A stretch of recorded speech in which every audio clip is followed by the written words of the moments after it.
Heart full, mind heavy, North and south. Unfiltered. So Alex, here we are. Here we are. Can you believe that after all this time we're sitting here actually recording our first podcast? We say all this time, we decided to do this 2 weeks ago, Debs. Yeah, that's true. Yeah, the idea of a podcast was just like meeting for lunch, a glass of Prosecco, and here we are today. How exciting. 2 or 3 glasses, but yeah, that's exactly what happened. So I suppose we should probably talk about how we met and how this whole idea came about. Absolutely, because it's a bonkers story really, isn't it? It is crazy. Do you want to go? Sure.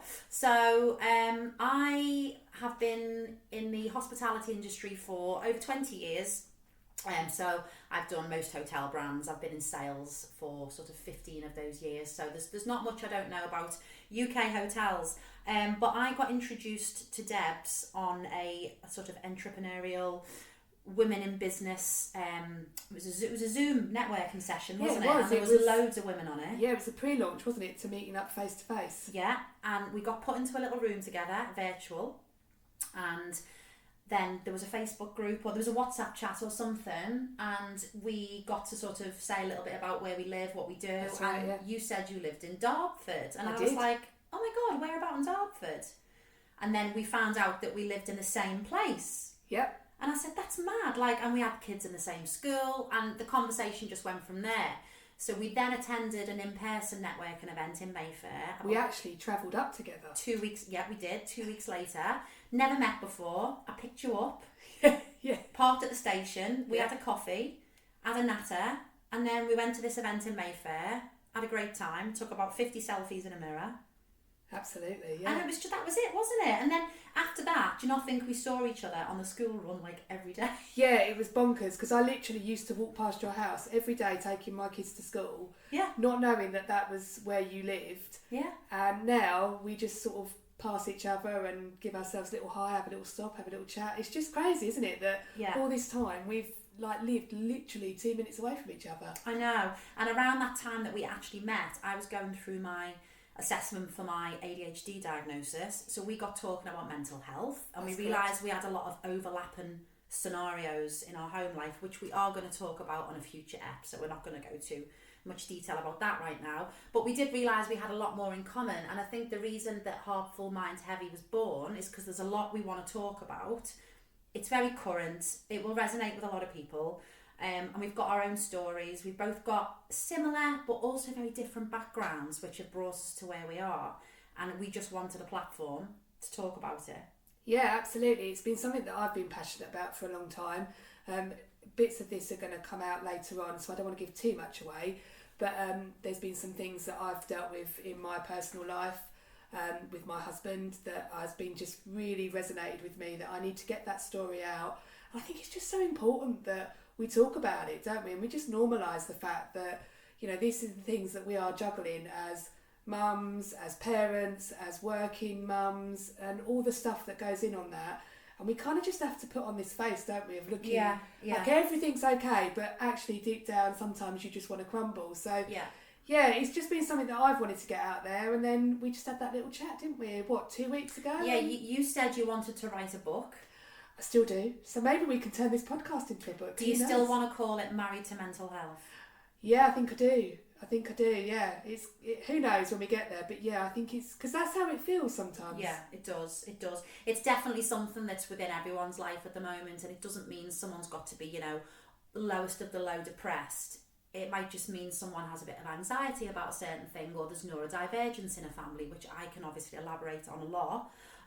But I think it is a very important subject, and it sort of will breach off into other subjects as well. So as we go through the podcast, there's going to be different topics each week, but they do come back to this whole fundamental subject of mental health. Absolutely. And what it's like living in 2025, because it's hard. Really hard. So I think it's going to be really exciting. And we've got lots to talk about. Mm-hmm. And don't panic, it's not all going to be doom and gloom. No. I'll tell you what, if you know us two, I'm sure on some of these podcasts there'll be a glass of Prosecco involved. So I think there needs to be a little laughter and going on like that. But there are times when it's going to be really serious, and we want to tackle these subjects and give them what they deserve. There's going to be quite raw subjects Yeah. discussed, Yeah. and we will obviously give warnings before those episodes. Absolutely, but I also think it's important, and I hope you agree with this, Alex. I think it's important that whilst we're struggling and people are struggling with this sort of thing, actually there's positive messages out of this. Absolutely. That, you know, yeah, we do go through this, but you know, it's not all doom and gloom, and there's laughter and there's happiness and there's crazy times that come from it. And you know, you can actually look back and it kind of makes you who you are today. So yeah, just want to get all that out there to you all, really. Taking the rough with the smooth. Absolutely. So Alex, Yeah. do you want to kind of tell us who you are, where you come from, and what you're doing today? Sure, Debs, but we haven't even introduced the subject of the pod yet. How ridiculous is that? What's it called? It's called Struggle for the Juggle. Absolutely. I think every working mum, and even non-working mums, can absolutely, definitely relate to this, because it does fall on the mum, let's be honest. I know some very hard-working dads. Yes. But the caregiver of the children, the food shopping, the cleaning, the runs here, there and everywhere, a lot of it does fall on the mum. And we don't just have one job, we have many jobs. Yeah, and it's WhatsApp groups. I don't know about you, but the amount of WhatsApp God. groups that go off, and you're trying to, if you've got more than one child as well, and you're trying to work out, hang on, which one's that for, and what am I doing? Yeah. Sometimes I want to take myself off these groups, but then sometimes they're a lifeline because you get that golden nugget that says, remember this is going on at school today, and you think, oh my God, I forgot that. I couldn't live without the WhatsApp groups because I literally don't know when photograph day is. I rely on that mum gang from the school to remind me of all the important stuff. Absolutely, and I don't know about you because we've got kids in different ages, haven't we? So, Yeah. but there's always that mum on the group that's like the PA of the group, and you're just so thankful that she's the one that comes out and says, guys, don't forget this, and have you remembered it's photograph day, and oh, it's a away trip tomorrow. So yeah, it's an interesting juggle. It is. It certainly is. So we thought no better subject than to open heartful, mind heavy with than the struggle of the juggle, because it is just happening every single day, and we've got so many stories we could tell. But we just wanted to cover this today, hoping it's something quite light-hearted that everyone can relate to. Let's not forget we've got the impending 6-week holidays coming up, not long. We've got 1 week coming up in 2 weeks. Oh my goodness, yeah. We haven't even had that one yet. And then we've got the 6 weeks. So I think it's important to realise that we're all human, we're all doing our best, and there we go. So a little bit of an overview from me. So I have been in the hospitality industry for 20 years, done lots and lots with hotels. I left a job in December that I had loved and been with. It was a start-up. I'd been there for 3.5 years from day one. It was brilliant. But it got to a point where it no longer challenged me the same. There wasn't really enough work for me to be busy 5 days a week. Great. Now the company has now absolutely smashed it. They're doing so well, and I'm so pleased for them. But it was lovely being there from day one, and I learned so much. It was hotel management, so we would go into hotels, whether it be an independent or a branded hotel like a Hilton or your Holiday Inn, and we would go in as like a bit of a crisis team, and we would take over each part of the business, get it back on its feet. It might be a new opening, it might be a hotel it's reopening, or things like that. So I loved that job. I was there for 3.5 years. I learned so much. I was then headhunted for a role within a UK hotel brand of 11 hotels, and I went there, started in January. It quickly became very obvious that I could not juggle everything. Yeah, absolutely. It was full on. It was learning something new. It was a new culture. It was a very process driven company, great in so many ways, but the balance was just off. And I knew very early that the balance was off. And I think I recognised that in you, because Yes. we bumped into each other a few times, didn't we? And I could tell by the way you were talking that it just wasn't working for you. And I wasn't surprised when what's about to be told happened, but I'll let you share that one with everybody. Well, so yeah, I mean, I struggled on. I did enjoy so many parts of it. The people were amazing, but I used to get home and say to my husband, this just isn't for me. I don't know, I can't put my finger on it, but there's just something telling me I'm not ever going to settle here. So 3 months came and went, and I made the decision that I would be leaving, mainly because, and without sort of going into too much detail, because again, it's a future episode, my daughter does have additional needs. and those needs and requirements became quite severe in the last few months. So whereas the job may have looked like a good idea in December or November when I was interviewing, it soon became apparent that I was going to really struggle to sort of maintain the level that they required of me. And that might be travelling. I mean, I was going up to Scotland, not too much, but that was lovely. But knowing what I was leaving behind at home, it was very, very difficult. Even getting out of the door in the morning, if my daughter was having a bad day, for example, was very, very difficult. So I decided to make the very brave decision to quit without a job to go to. Had I not have done that, would this podcast even be here? Because I don't think I would physically have the time to do it. No, I don't think. I think it was you saying to me you'd done that prompted me to actually say to you, didn't I, that, oh, I need to talk to you because I've got this idea and I think we could do something. And it's funny, isn't it? I just think the universe talks to you and pushes you in ways that you don't even perhaps realise you need to go. And at the time you're probably stressing and worrying about what's happening, but I've always said as one door shuts, another one opens. Oh, absolutely. And I have got something else opening which I'm not going to tell you too much about. You know I do, but we need to save that until it's there in print. I'm not going to talk about it, but I do have an excellent opportunity bubbling away in the background, something that was meant to be. So I think I was derailed temporarily, but I'm getting back on track. And of course this could just take off and this podcast could be amazing and we could be like the next podcast queens. Well, that would be amazing, but let's not get too excited. Yeah, maybe not. But so that's where I am at the moment. I'm on a career break, so I've got the whole of May off, which has been lovely because we've had the weather. It's given me time to go back to the gym, make nice dinners again, and just spend a little bit of time doing the things I love, reading, walking the dog. Do you, sorry I interrupted you there, That's but all right. do you feel like you've kind of reset a little bit with you, your kids, Ryan, all that sort of stuff? We've got back into a bit of a rhythm that I don't think I've had this year, and I'm excited for what's next. I really, really am, because it's going to be amazing. It is going to be amazing. So, but what about you? So my journey has been a rather interesting one. I've been a dancer for over 40 years. I can't believe I'm saying that. And really and truthfully, that was my journey, my passion. I went to college, I wanted to be a dancer, I wanted to get into the West End, but that didn't happen. So I did what most people do and went and got what they say is a proper job. And I headed into the corporate life. So I started off as a receptionist, admin assistant, and then became a PA. And then I ended up moving to a company where I was working for 18 years as a PA, working all around the company. 18? Was it that long? Yeah, it really was, I know. Wow. And then came that fateful day when I got made redundant. And at the time, I was devastated because I'd been in that same environment, in that, safe environment. And I just didn't know what was going to happen next, and worrying about if I've got to get a job and go up to London and how does that all work with the kids. My eldest was about to start secondary school and it was like, how does this all work? It's an important time. And you've got to build that loyalty again. I'm like, I've just done 18 years of this. Yes. So I made the rather brave decision of taking the leap of faith and setting up my own business. Well done, you. Yeah. Best thing you ever did, though. It is now. At the time, I thought I was bonkers. We sort of just threw ourselves into it. And 2 years later, my business is still going. You're thriving. And I think throwing yourself into it is, that's what you've got to do.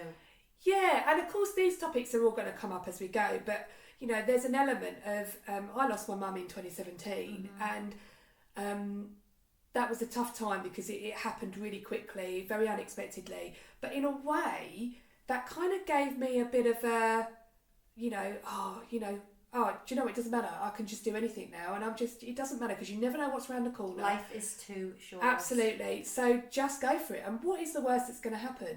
I was never going to put us into complete financial danger and lose the house and stuff like that. So, but it was a chance for me to explore new things. And do you know what, Alex? I genuinely did not realise that I had this entrepreneurial side to me. Like, it has unlocked something inside me. But this is your imposter syndrome, and we both struggle with this, and we're going to talk about this in a future episode because I think it's important. Absolutely. And not everyone knows it's an actual thing with a name, but imposter is really, really important, and you definitely have it.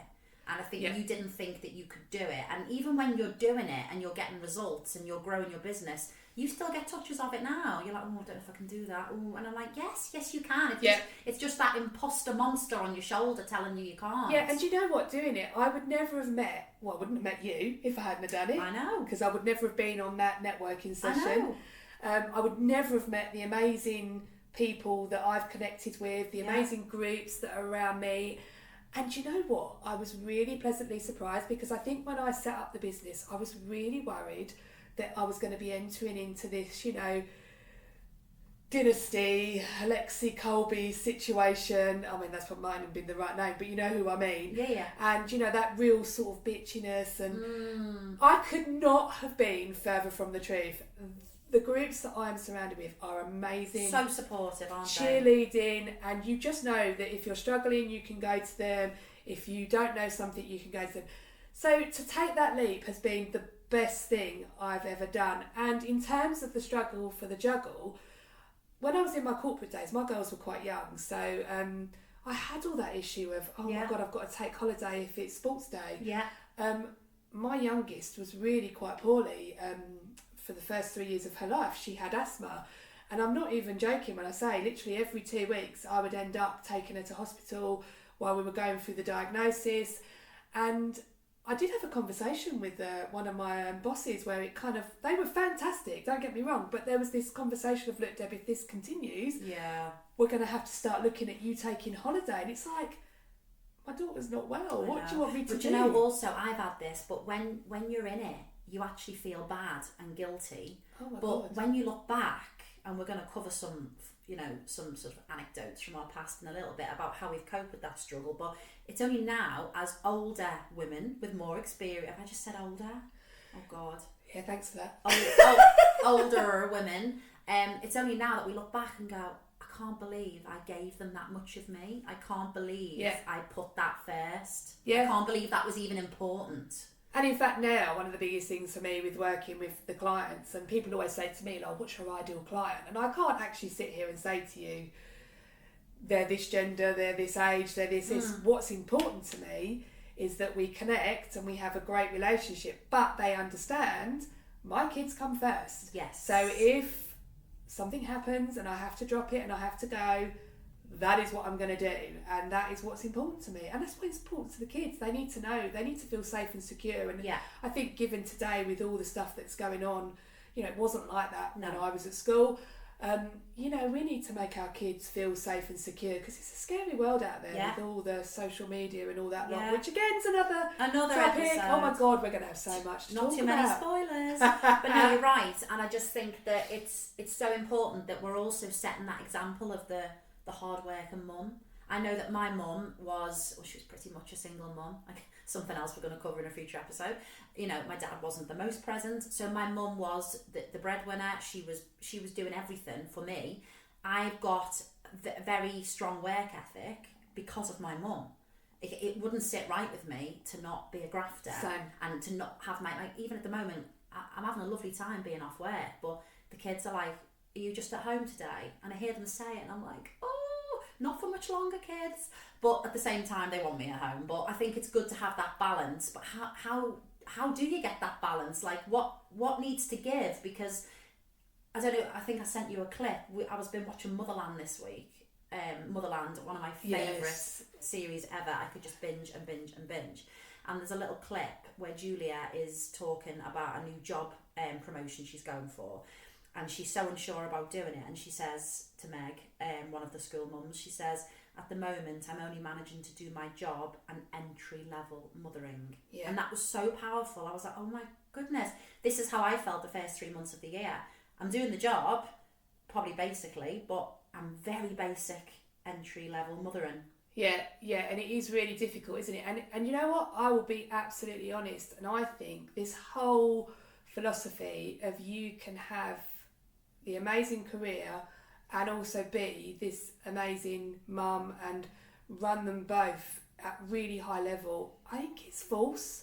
Something has to give. I believe you can have it all, which we're going to talk a bit more a little bit more about in a moment. You can have it all, but not at the same time. No. So I think that, yeah, you can have it all. You've been a great mum, you've been a career woman, you've done this, you've done that, you've seen your friends. But I think at any one time, something does give a little bit, and that's only natural. So shall we talk about some of our own examples of struggling with the juggle? Let's go for it. Go on, tell me. So I have got a great story that I've got lots of great stories really, but this one, so back in 2012, if you remember rightly, the country was gripped by Olympic fever because we were hosting the Olympics. So it's absolutely amazing. I'd only just moved to London the year before, so God, it was crazy. It was nuts. So at that point, my eldest was 2, so I only had the one at that point, and my husband was in the police, and they were told that there was going to be no leave over the Olympic period at all, because everybody had to be literally all hands on deck policing the Olympics. You kind of understand that. However, whilst the entire country knew when the Olympics was happening, it seemed to be that the police didn't really know the date. What? And I didn't actually get his schedule through until something crazy like 4 weeks before. Wow. So therefore we're trying to arrange like childcare and nursery, and if anyone knows, like, you need to probably give nurseries about 6 years notice to get spaces. And like you at the time, you know, I was working in corporate, and my mum was living in the Midlands. My husband's mum, bless her heart, had Alzheimer's, so wasn't there. So we're literally on our own. So there's this kind of like, you can't do this, guys. You know, we need to know.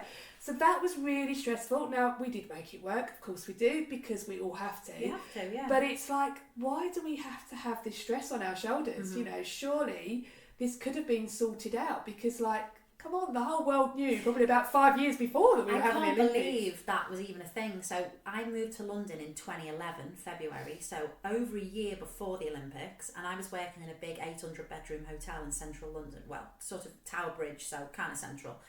And we were having, like, meetings about it a year before. Yeah, I know. That's mad. I know. So yeah, so that kind of put the pressure on, and because you're trying to...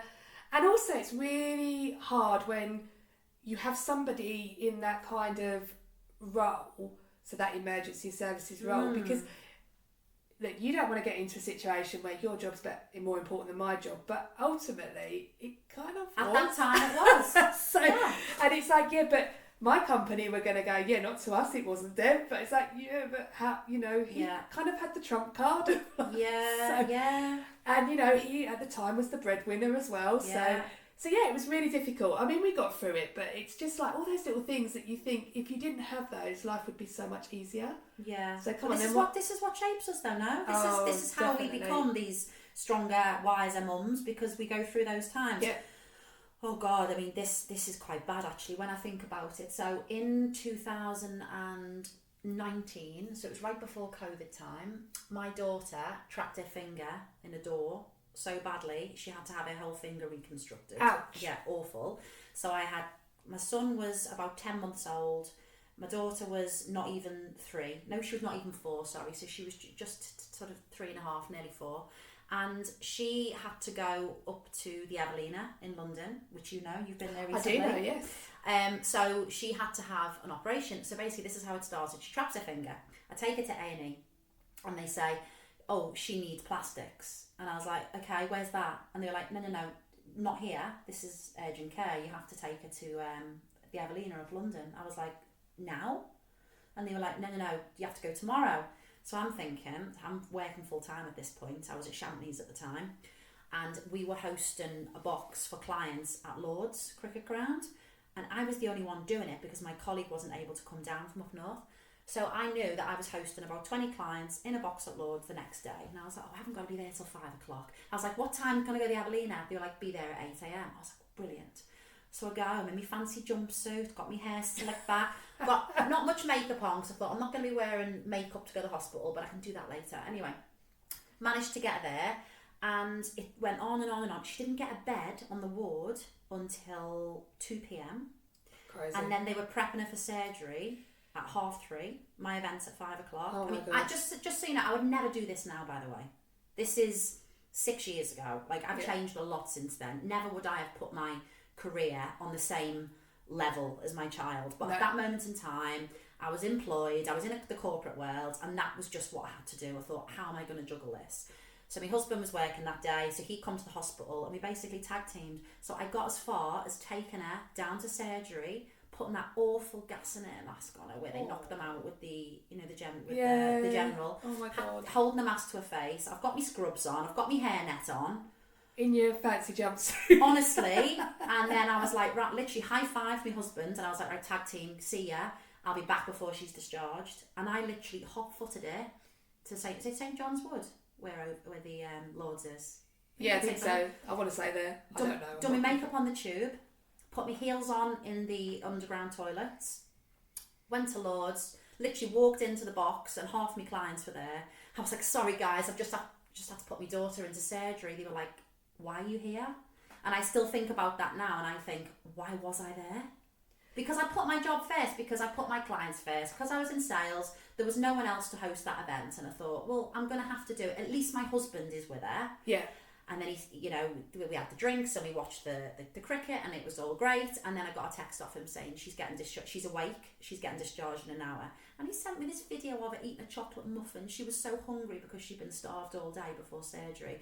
And I literally managed to get back to the Evelina in an Uber, pick her up, and then we all got my husband's van and went home.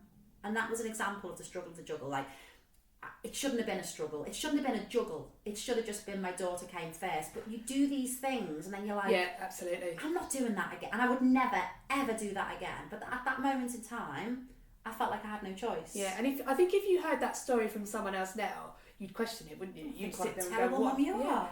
But at the time, I think you're placed, and I think sometimes it's that fight or flight syndrome, isn't it? Where you're in this situation, you've got this plan, and then suddenly this horrible thing happens with your daughter's finger, and you're not expecting to go to surgery. No. And your brain just works. I think if somebody had probably sat you down before that and said, this is how tomorrow's going to look. Yeah, exactly. Yeah. Would you have, in your head, thought you'd have said it the way it actually happened? Or would you have gone, oh, don't be so silly, I might be cancelling and my daughter comes first? But because you've got to make those decisions right there and then. They put me on the spot, and you get all flustered, don't you? So you're trying to, and because you want to please everyone. You want to. Oh, don't even talk about the pleasing people. Yeah, that's something we're going to have to cover. Yeah, because you want to be there for your daughter, of course you do. But you also want to be there for your work because you've put so much time and invested. Yeah. And you don't want to be the one that's let that all go to pot and the clients are then complaining, which of course they wouldn't when they found out, but you just don't think straight, do you? Don't. So yeah, you do some, and I think age comes into it. 100%. When I had my first child, I went back to work after 6 months with both of them. Only 3 days a week to begin with, but both of them 6 months, boom, I was back to work. I remember having to go into my daughter's room, give her a bottle. She'd sit in her remember them little sleeping bag suit things they wore. She would sit up, her eyes wouldn't even be open. It would be dark outside. She'd be drinking her milk, and I'd be bustling around getting ready. And then I would drop her to the childminders for 7 to drive to Hertfordshire to my job. Same thing, coming home. I'll probably get home at 20 minutes a day with her. Yeah, that's not balance. I've got a similar story because both my girls were in nursery for a bit and then the childminder, and I can remember my mum, because my mum was that more traditional. She did work, but she kind of worked part-time, so she was always there for school pick-up, school drop-off, all of that. And she was here one day and she saw the whole routine. So, and I think I used to finish work at 5 o'clock, go and pick her up, get home, and bearing in mind we're talking like babies age, so I'm talking like 12, 13 months. Tiny, so of course they'd be going to bed at like 6:30, 7:15. Oh, those were the days. We'd get, not anymore. But we'd be getting in at like 6, 6:15, and literally I'd probably have about half an hour with her. That's it. And my mum just sat there and she went, "This is crazy, Deb." Yeah.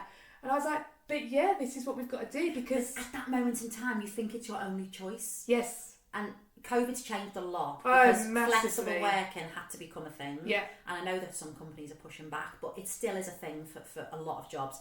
it had to happen, and it wasn't because it just had to happen. It did, yeah. Yeah, absolutely. And I think, and interestingly for me, kind of taking it that next step further and running my own business, one of the reasons I wanted to do that was to give myself that flexibility. So I don't have to worry about have I got enough holiday, you know.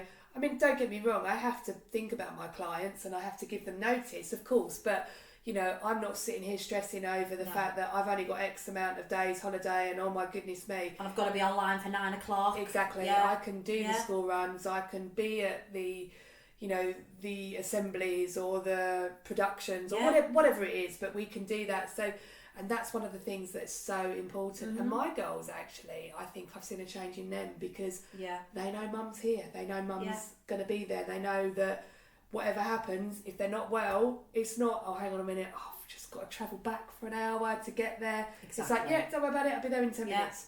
So you've got the best of both worlds, and I'm so proud of you for doing this, because having your own business has just meant that they're seeing you working hard in your own business, you're grafting, but you're also a very, very present mum who gets them to everywhere they need to be on time as well. Yeah, and I think for me that's one of the important things. I want my girls to realise that, you know, if they really want it and they put their heart and soul into it, you can achieve and you can make stuff work for you.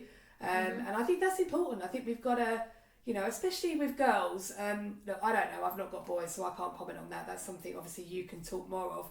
But I think with girls, you're acutely aware that you've got to instill them with the tools that they need to get through life, and they've got to be strong and they've got to be independent and they've got to be self-assured of themselves. And that's something I'm really, really, really keen to show my girls, that, you know, it's great having that relationships and it's great coming from a, you know, a loving marriage, but you've got to be able to stand on your own 2 feet and you've got to be able to support yourself and be there, really. So yeah, that's what I'm all about. Definitely. Amazing. Well, I don't know about you, but I think it'd be really good to maybe talk about a few little tips and hacks and that whole subject of, can we have it all? We've already said we can, but something has to give at one particular time. So I think it comes in fits and bursts. You know, we can have it all, but I think there are times when you're probably excelling in your job and maybe you feel a little bit like, oh, I've not been around the kids this week, and then there'll be weeks when you go, absolutely. Oh God, my emails are a joke, but I've done so much with the kids. Yeah, and I think, do you know what? This comes into sort of the remit of what I do with my business, and kind of like, it's that sort of, for me, is there stuff that you can do? Is there stuff that you want to do? Or is there stuff that is like, do you know what? If you've got the opportunity to outsource it, do it. So the one big thing for me that has changed my life dramatically, literally the last 2 months or so, is I finally got round to hiring a cleaner. Now, I can't tell you how difficult I found this in the first place, because I just had my mum on my shoulder going, who do you think you are, Downton Abbey? You know, you've got staff. But you know what? The world has changed so much, absolutely. Alex, right? And, you know, back in the days of my nan and even my mum, to be fair, you know, the role of the woman, and let's not get into the rights or wrongs of this, but ultimately the role of the woman in my nan's day was that you were at home, you looked after the home, you looked after the kids, and that was your job. Don't get me wrong, it's a bloody important job, but that's what you did. Whereas now, we have to work full-time or part-time, or we just have to work because, you know, we've got mortgages to pay and the cost of living has gone so through the roof. So now that life is busy. Like, I find I spend the weekend cleaning. Exactly. And this is the thing, isn't it? So back in the days of my nan, if my nan had hired a cleaner, it would have been like, well, what the hell are you doing? You know, a ladies at lunch type thing. Yeah.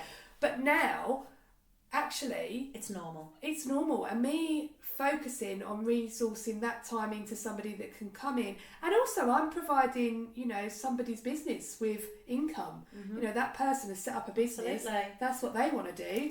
So I'm their client. Like, I want clients to come in and let me take over their admin. Shall we just give a quick shout out to the powerhouse that is Jo? Oh my God. So Jo is a good friend of mine who is an exceptional cleaner. I won't have her clean my house because I'm too embarrassed. But she does Debs, and she is amazing. Like, she will clean it to the point you can lick food from the floor. Like, she is just unbelievable. And I've recommended her to so many friends. Yeah. We love you, Joe. You're the best. We do, and I think, do you know what? She came in on Monday, and my daughter came home from school, and she came out of her bedroom because the rooms, like, she tucks all the bedding in, and you literally slide into it. Feel like you're in a hotel. Oh my God, it's amazing. But her pinboard, this has just made me laugh because her pinboard was an absolute mess with all these pins randomly. And she came out, she went, Mum, have you sorted my pinboard? I was like, no, I haven't done that. Jo had literally gone in. Of course she did. She'd lined up all the relevant pins. She'd put them colour-coded because they're all fruit and stuff. So all the pineapples are together, all the bananas. And we laughed, but my daughter went, oh, that's excellent, I love it. So I had to text her, but that was brilliant. Yeah, it's brilliant. But yeah, that's just made such That's just a one difference. thing. For me, I found that one of the most boring things you've got to do as an adult is thinking of something to make for dinner every single night for the rest of your life. So we've dabbled with HelloFresh and Gusto over the years. We've done all that, but I didn't feel like I could really warrant it while I was at home a little bit more. But we've gone back to it. We were doing Green Chef. It's amazing. It's just easy, and we've done a high protein one, so we know it's healthy. I haven't even got to think. And my husband is happy to make them as well, so it's a win-win. So we do 3 times a week, we have that. The kids don't have it, they have other stuff, they're so fussy. But then it's just another few nights to think about, and because of my husband's working hours, we don't get to have dinner together a lot. So those 3 nights are quite sacred. They're nice that we can have that nice dinner together. So that's something that's really helped me. And also click and collect or home delivery. I have not got time. Well, in May I have plenty of time, but in a normal month I haven't got time to walk up and down aisles in a supermarket. And it's very rare that I'm on my own without the kids when I'm off work. So taking them, absolute nightmare. And also cost you a fortune.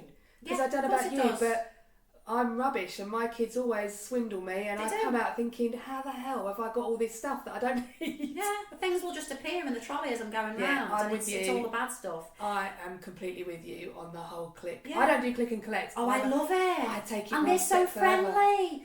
Oh my God, there's a guy in Asda, he's brilliant. I only do it every now and again, but when I go and get it, he's like, hi, Alex, and I'm like, hiya, and he wheels it over and he helps me put it in the car. Brilliant. So mine, I do the online delivery, so I really am like the height of luxury. It comes to my door. Do you know what, Alex, this is going to be really embarrassing. Go on. Tell you this. I actually get my wine delivered.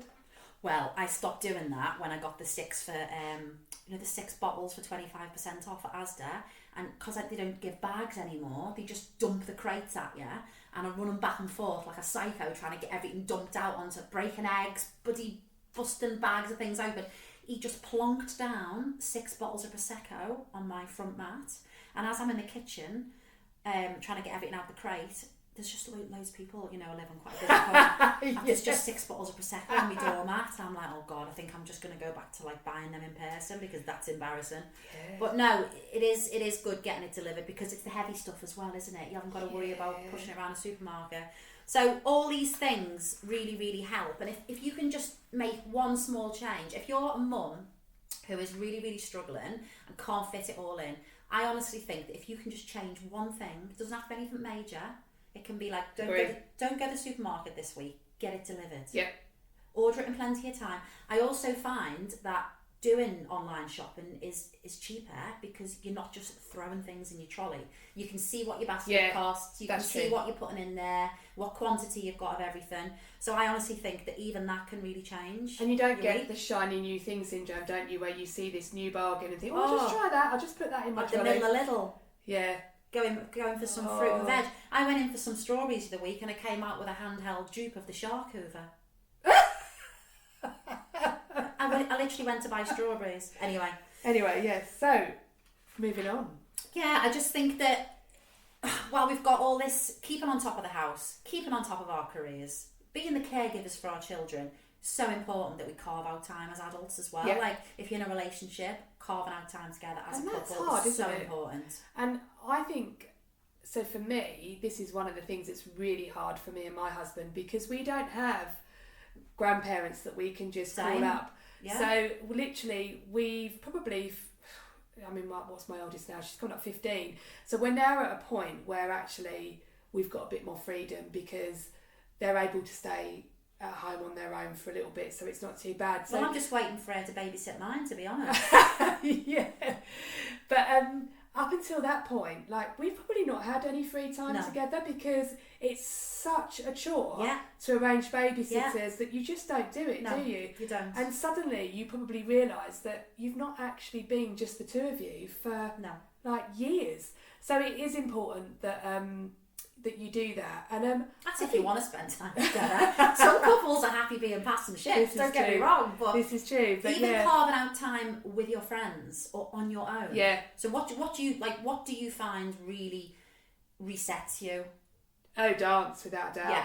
Yeah. So for me, which is quite funny because dance is a hobby, but it's also now a job for me, being a teacher. Yeah. But I don't see it that way. So like, I'll go dancing, and it's amazing what dance can do for you. Still a hobby, isn't it?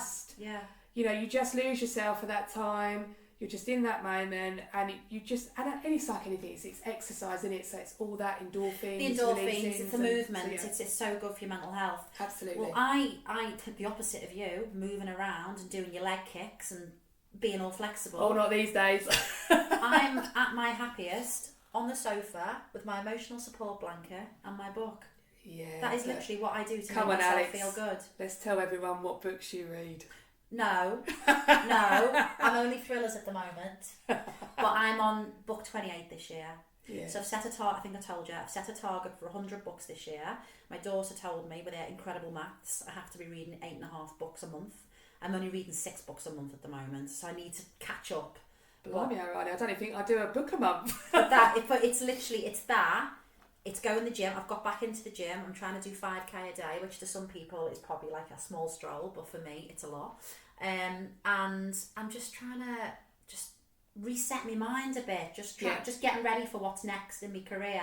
Yeah. But honestly, sitting with a good book, I would turn the TV off any day. I do like TV, but I will turn it off any day and just read a good book instead. With my 2 cats either side and my dog. My kid's in bed, the house is peaceful. Obviously, you know, my husband's got quite an unsociable hours job. He's got 2 jobs, but he's on his time off from his main job, he is a London black cabbie, and he's working a lot of nights at the moment. So I do tend to have the sofa to myself.